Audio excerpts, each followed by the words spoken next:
This is the Eye on Annapolis Daily News Brief, keeping you informed about the happenings in Annapolis and the area. Local news, local sports, local events, local opinion, and of course, local weather.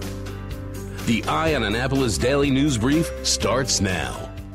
Good morning. It's Wednesday, November 21st, 2018. This is John Frenaye, and this is your Eye on Annapolis Daily News Brief. Don't eat romaine lettuce. Yes, that is what the CDC told consumers yesterday. They told them to throw away any romaine lettuce they may already have purchased, restaurants should not serve it, and stores should not sell it, and people should not buy it no matter where or when the lettuce was grown. It doesn't matter if it's chopped, whole head, or part of a mix, all romaine should be avoided. Harsh words from the CDC. And this comes after a reported 32 people in 11 states have become sick with E. coli from eating the contaminated romaine. Of those, 13 have been hospitalized, with one patient suffering a form of kidney failure, although no deaths have been reported. The CDC is investigating this at this point, and I would just like to point out that Twinkies never pulled this crap.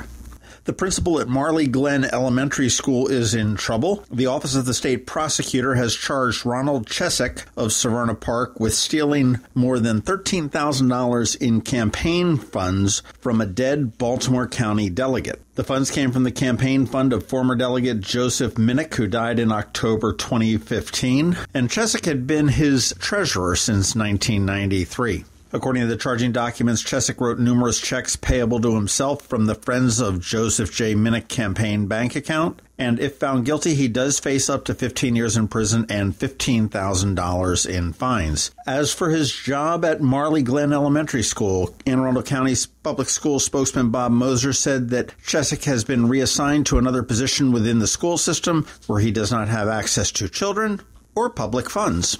County Executive Elect Steuart Pittman is making more moves. He has now firmly established his transition committee chairs, and he has brought 2 new staff advisors. The transition committees are in 7 different committees, and they're all tied to his campaign promises of putting communities first. And the committees are called Safe Communities, Healthy Communities, Thriving Communities, Empowered Communities, Sustainable Communities, and Educated Communities. And the last one is simply called Responsive Government. He hired 2 advisors, Janice Hayes Williams, who worked for County Councilman Chris Trumbauer and left him to go work for Annapolis City Mayor Gavin Buckley, and also Bob Burden, who is the former CEO of the Anne Arundel Chamber of Commerce. As far as who's heading up the different committees, the Safe Communities is headed by Roger Simmons and Ed Bergen. Roger Simmons is a former fire chief in Anne Arundel County who quit in 2004 after criticism about his management style from Janet Owens. Ed Bergen is a major within the Anne Arundel County Police Department. Healthy Communities is chaired by Lisa Hillman, longtime vice president of the hospital. Thriving Communities by Christina Pompa. Empowered Communities by Pete Smith, who is the current District 1 County Councilman. Sustainable Communities by Kate Fritz, who's the former head of the South River Federation. Educated Communities is chaired by Stacy Korbalak, who is a professor at Howard County Community College and has served on the Anne Arundel County Board of Education for many years, and she will be leaving her post in December when the new members are seated. Chairing the Responsive Government Committee is none other than District 7 County Councilman Jerry Walker. Kind of an interesting cast of characters that Pittman is assembling there. And he is seeking public input. He has established a transition website, and it is called pittmantransition.com. And I do encourage you to go there, explore it a little bit, find out what's going on with it, offer your opinions, and let him know exactly what's important to you. That is about it for the top news today. Please make sure you're checking out eyeonannapolis.net throughout the day because we do update it throughout the day, and we never know what's going to roll in after 7 a.m. this morning, although we do guarantee that something will roll in. Remember, we will not be producing tomorrow, so while you're at home waiting for your turkey to cook, make sure you're telling everybody in your little address book about us and tell them to subscribe to the Daily News Brief here at Eye on Annapolis. And since we do not have a Thursday Daily News Brief, we're going to pretend that today is Thursday, and we have Trevor with Annapolis Makerspace standing by with your Maker Minutes, and of course, George Young with your local DMV and chilly weather forecast. And finally, before we get all into that, I just want to wish you all a very, very happy Thanksgiving. I thank you very much for listening. I thank you for your support. Don't eat too much turkey. So hold on. We've got George Young coming up right now. Here's to the teacher who spends her weekend helping children who need a little extra attention. To the soldier who missed the birth of his baby while serving overseas. To the EMT working full-time and taking night classes. To the police officers and firefighters working long hours away from their families to keep our families safe. Here's to you, our hometown heroes. I'm Alan Hyatt, Chairman and President of Severn Bank, and we know there are many heroes among us, men and women who serve without expecting anything in return, which is why we're honored to offer our Hometown Heroes program to educators, law enforcement officers, firefighters, first responders, healthcare workers, and military personnel. Whether you're opening a checking account or buying a new home, we're here to give back to you. Learn more about our Hometown Heroes program at severnbank.com. Severn Bank, here with you. Member FDIC, Equal Housing Lender. Going out? You need the most up-to-date local weather.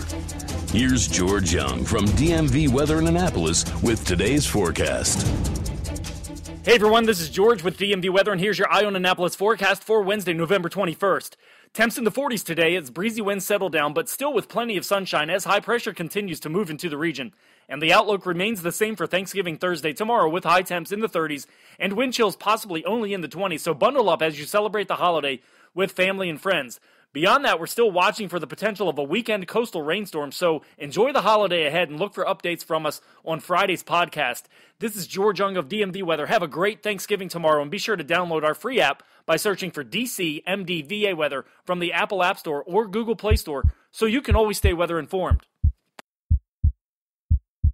My name is Latoya Congolo. I'm a licensed clinical social worker and addictions therapist. Every day I see the terrible effects of the opioid epidemic before my very eyes. People are suffering. Families are suffering. Go to aacounty.org/heroin. There you will find some simple advice about opioid medications. Step up and be part of the solution. Doctor's orders. Every week, makers, crafters, and educators hold events all over the area.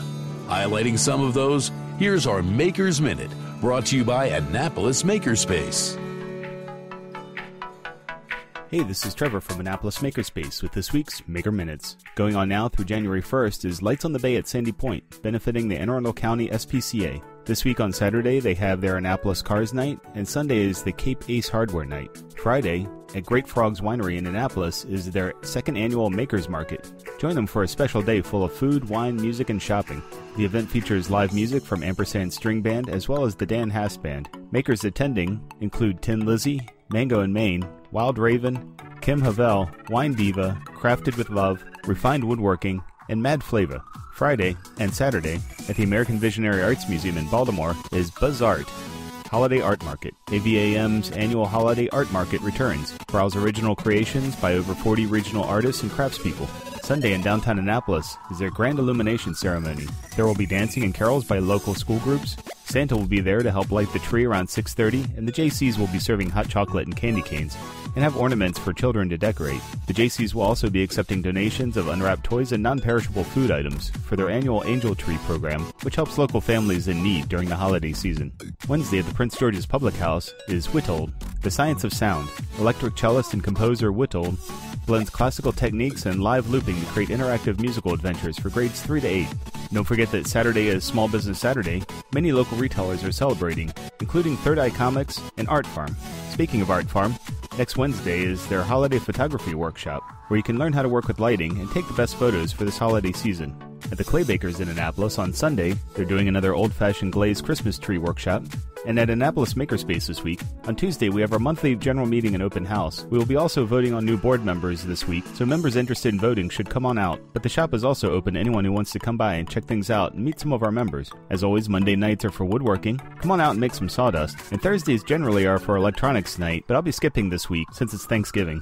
But I'm generally up there on Thursday nights for electronics. You can find links to all of these events at the Annapolis Makerspace website at makeannapolis.org. And whether you're making art, software, sawdust, or just a mess, chances are you're already a maker. This has been Trevor from Annapolis Makerspace with this week's Maker Minutes. You've been listening to the Eye on Annapolis Daily News Brief. Tell your friends and colleagues this is the podcast where you can keep up on the latest with what's going on in Annapolis. And also tell them about our website, eyeonannapolis.net, where you can find even more information. This podcast comes to you every Monday through Friday at 7 a.m., keeping you informed with the Eye on Annapolis Daily News Brief. And take a moment to listen to our other podcast, The Maryland Crabs, released every Thursday at noon.